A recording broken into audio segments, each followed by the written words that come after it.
একদিন একটি সুন্দর বনে একটি হরিণ ও একটি শিয়াল বাস করত। হরিণটি ছিল খুবই সরল এবং মিষ্টভাষী, আর শিয়ালটি ছিল ধূর্ত ও চালাক।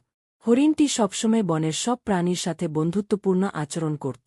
একদিন শিয়ালটি হরিণের কাছে এসে বলল, বন্ধু হরিণ, তুমি কি জানো বনের অপর প্রান্তে খুব মজার মজার ফলের গাছ আছে?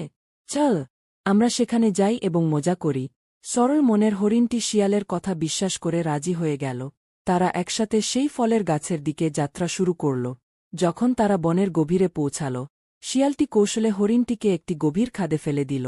হরিণটি খাদে পড়ে আহত হল এবং খুব কষ্টে পড়ল। শিয়ালটি তখন মজা করে বলল, হা হা হা, দেখো তোমার সরলতার ফল, তুমি এত সহজে বিশ্বাস করো সবাইকে। কিন্তু হরিণটি নিজের শক্তি ও বুদ্ধিমত্তা ব্যবহার করে ধীরে ধীরে খাদ থেকে বেরিয়ে আসল। সে বুঝল যে সবসময় সরল হওয়া ঠিক নয়, কিছুটা সতর্ক থাকা উচিত।